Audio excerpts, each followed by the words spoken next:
Do you really believe the ground beneath your feet is stable? In 1980, in the state of Louisiana, the unthinkable happened. An entire lake vanished in just a matter of hours.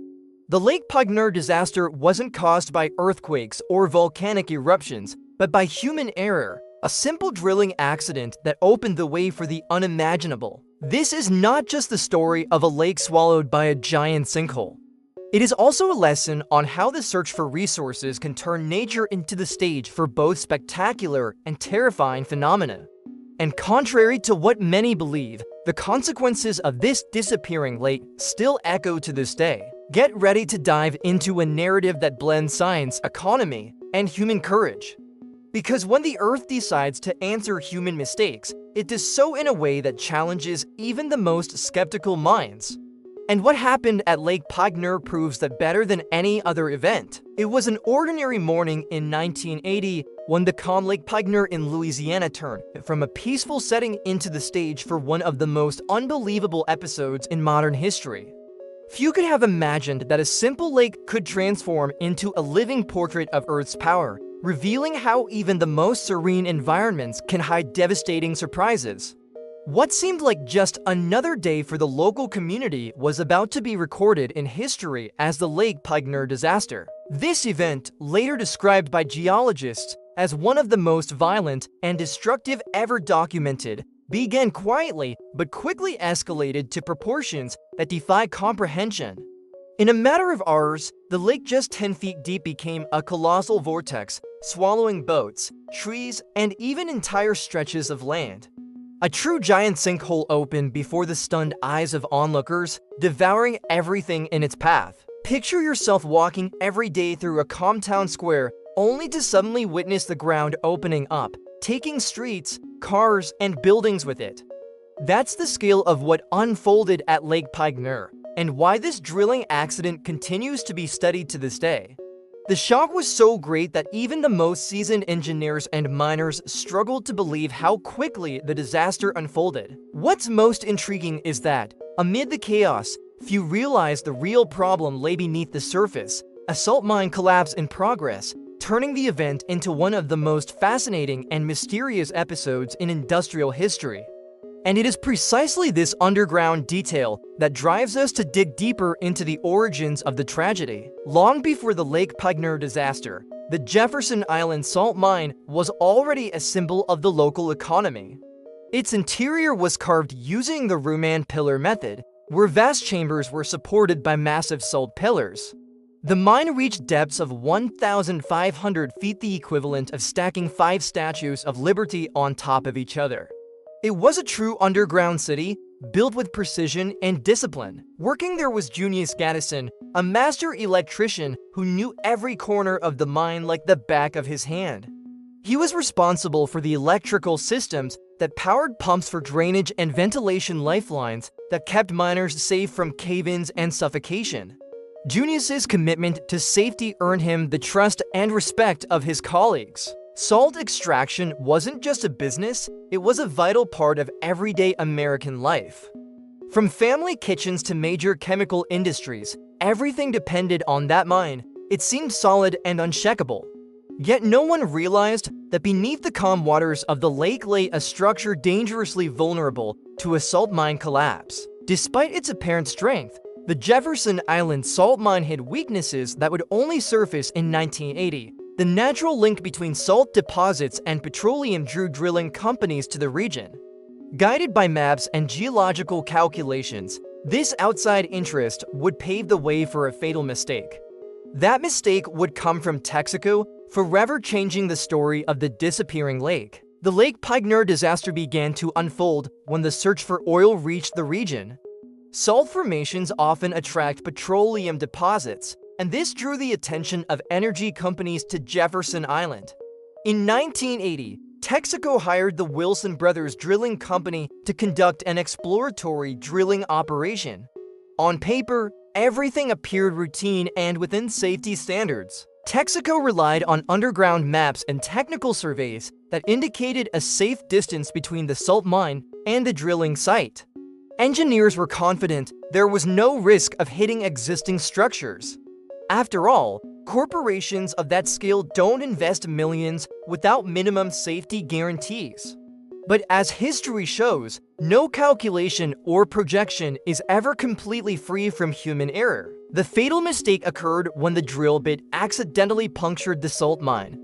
Picture drilling into what you think is a solid wall, only to discover a vast empty chamber on the other side. That's exactly what happened. A direct connection was created between the lake and the mine. That small miscalculation became the trigger for a giant sinkhole unlike anything ever seen before. At first, no one realized the severity of the drilling accident. To the workers on the platform, it seemed like just another routine operation. But beneath their feet, the drill had already opened the door to chaos. And that chaos would soon make itself known through strange signs emerging underground, noticed by those who knew the mine better than anyone else. As the Lake Peigneur disaster unfolded silently, the first to sense something was wrong were the miners. Junius Gaddison, with his sharp experience, heard strange sounds echoing through the underground chambers. They were unusual cracks and vibrations, as if the structure itself were being slowly eaten away. The intuition of someone who had spent his life inside that mine did not fail him. Imminent danger was near. Soon, water began pouring into the mine, turning every corridor into a scene of risk. The contact between water and salt was devastating. The salt dissolved rapidly, weakening the massive pillars that held up the vast rooms. Picture a sandcastle struck by waves, its base disappears within moments.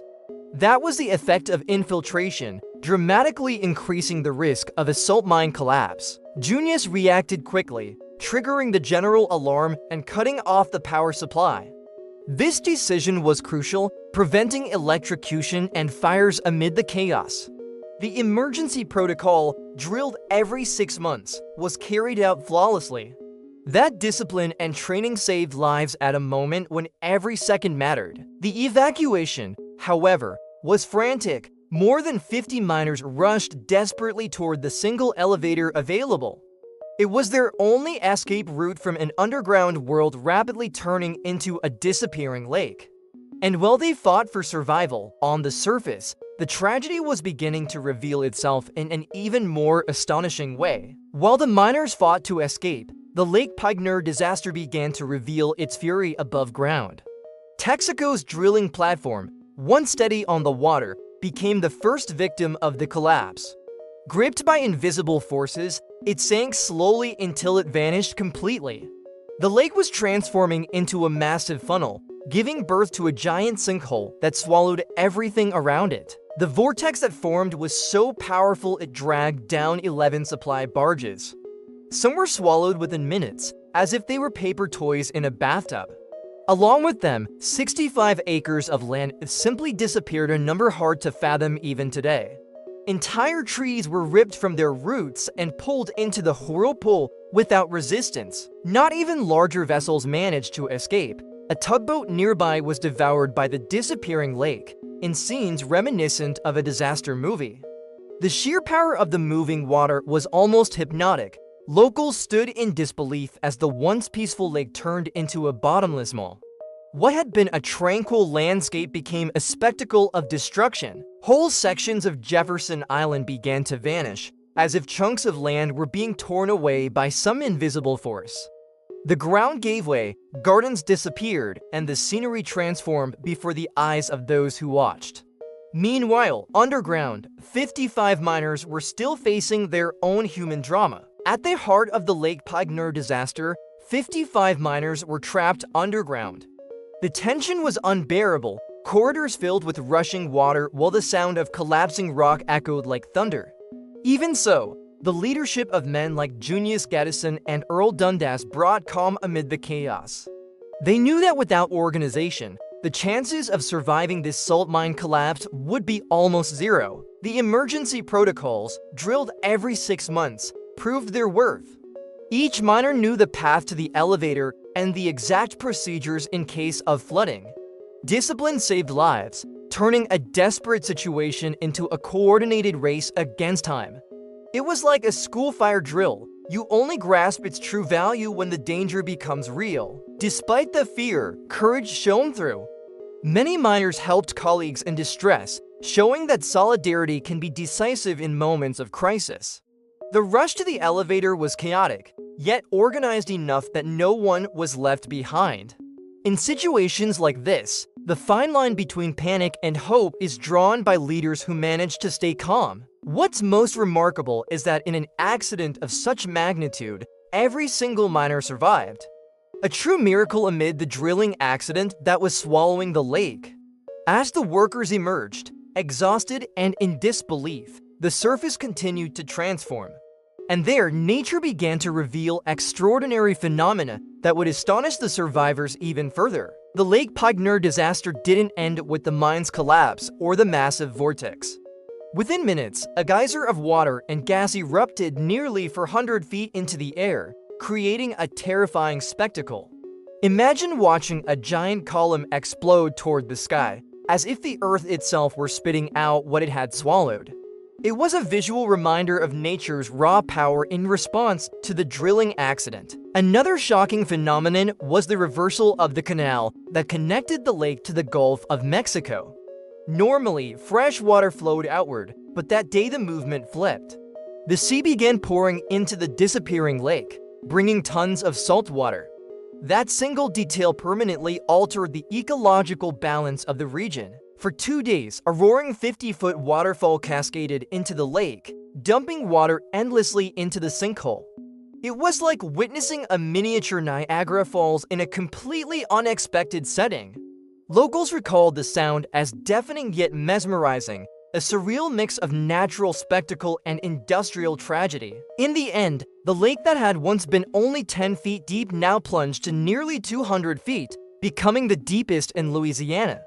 What was once fresh water turned into a brackish reservoir, radically transforming its ecosystem. Plants and animals that once thrived vanished, replaced by new life adapted to salt. And with that transformation came not only questions about nature, but also about legal responsibility. When the Lake Peigneur disaster finally ended, little was left to tell the story besides eyewitness accounts. The drilling platform, the barges, and even the mine itself had vanished into the giant sinkhole. This made it impossible to gather direct evidence pointing to an undeniable cause. With no physical traces, investigators faced the daunting task of piecing together testimonies, maps, and surviving records. Two main theories emerged. Some argued Texaco had drilled in the wrong location, disregarding the salt mine's proximity. Others claimed Diamond Crystal, the mine's owner, relied on outdated maps that misled the drilling team. The official report confirmed that the drill had indeed punctured the mine, but it stopped short of assigning blame. This legal stalemate left room for debate that continues to this day. The drilling accident was not only investigated, but also transformed into a multi-million-dollar compensation case. Texaco and Wilson Brothers agreed to pay $30 million to Diamond Crystal for the loss of the mine. In addition, $12.8 million went to Live Oak Gardens, a neighboring botanical garden destroyed by the catastrophe.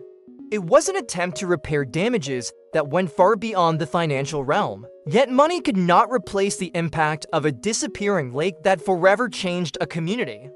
Families lost their land, workers lost their livelihoods, and the local environment was altered beyond recognition. From that point on, public and political pressure mounted to rethink safety measures in both mining and drilling operations.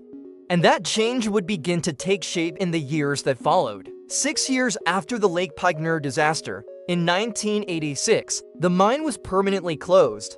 What had once been a source of jobs and prosperity became nothing more than a memory of a past cut short by an unexpected drilling accident.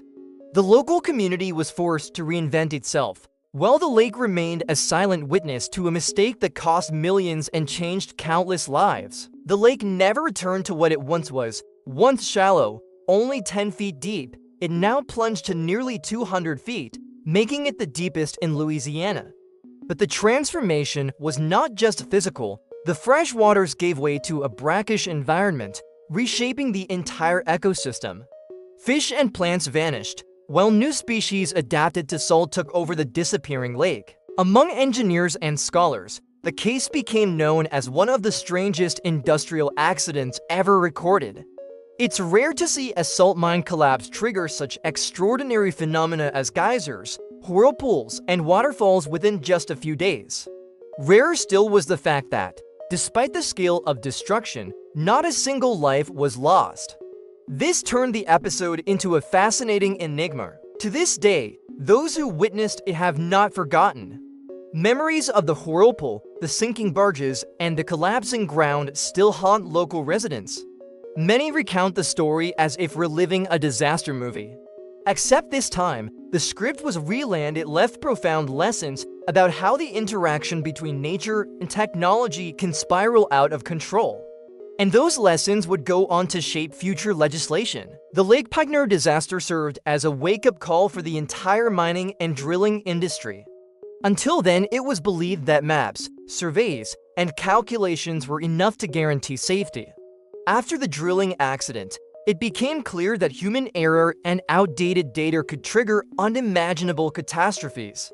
Stricter regulations began to emerge, requiring constant updates of geological information. New protocols forced companies to share data with one another. The case showed that keeping separate maps, one from Texaco, another from Diamond Crystal, was a recipe for disaster. Today, in many countries, legislation requires cross-checking of records before any drilling takes place. It's like reviewing medical exams together. Each specialist provides insight, but only the full set reveals the complete picture. In addition, inspections became more frequent and thorough. Energy and mining companies were required to undergo external audits, reducing the risk of negligence. A salt mine collapse like the one in 1980 exposed that it wasn't enough to trust what was on paper. Everything had to be tested in practice. This culture of prevention spread across different industries, from oil to civil construction. These changes also opened the door for new technologies. Real-time sensors, 3D modeling software, and advanced seismic imaging began to be used. The goal was simple: prevent another disappearing lake. Still, despite all these measures, the memory of what happened at Lake Peigneur remains a reminder that nature always has the power to surprise us. The Lake Peigneur disaster is often remembered alongside other industrial tragedies, but with a striking difference. In Chernobyl, for example, human error and the lack of proper protocols resulted in radiation that affected generations. At Peigneur, the impact was devastating for both the environment and the economy, yet no human lives were lost. This absence of fatalities is a contrast that makes the case even more unique. In coal mining disasters, such as Monongah 1907, thousands of lives were lost within moments. Coal dust, highly flammable, turned entire mines into death traps. Compared to that, the Louisiana salt mine collapse stands out not for the number of victims, but for the extraordinary natural phenomena it unleashed: geysers, whirlpools, and even rivers reversing their flow. It was as if the earth itself staged a spectacle amid the chaos. Chernobyl cost billions in remediation, just as the disappearing lake required multi-million-dollar compensations. But while Ukraine still struggles with uninhabitable exclusion zones, Lake Peigneur transformed into a new landscape, a deep, brackish lake with an altered ecosystem. The environment changed, but it did not become untouchable, serving today as a visible reminder of how technology and nature can collide. These comparisons show that each disaster leaves behind a different kind of legacy. Some are marked by the loss of human lives, others by environmental destruction, and still others by a mix of both. The Louisiana giant sinkhole may not have been the deadliest, but it was certainly one of the most visually and geologically astonishing. And it is that combination that keeps its story alive to this day. After learning the details of the Lake Peigneur disaster, it's impossible to look at nature the same way again. A single drilling accident was enough to create a giant sinkhole, swallow an entire lake, and permanently transform an ecosystem. It shows us how human decisions, when made without full awareness, can alter not only the present, but also the future of entire communities. Now, let me ask you, how many times have you trusted that something was too safe to go wrong? How many times have you stopped questioning information that seemed correct, but could have been outdated. Just like in the salt mine collapse, what appears solid can crumble in seconds. The knowledge you take from this story is a reminder that assessing risks is just as important as chasing opportunities. What's most provocative is realizing that if even an entire lake can turn into a disappearing lake overnight, what else around us could change without warning? Perhaps the greatest lesson isn't only to study the past, but to apply it in our daily lives. Whether in business, relationships, or personal choices, reviewing the maps, literally or figuratively, can prevent collapse. And if you want to keep exploring real stories that defy logic and bring valuable lessons, subscribe to the channel and turn on notifications right now. That way, you won't miss upcoming content that can expand your perspective of the world. After all, knowledge is like this lake, deep, full of mysteries, and ready to swallow those who aren't paying attention.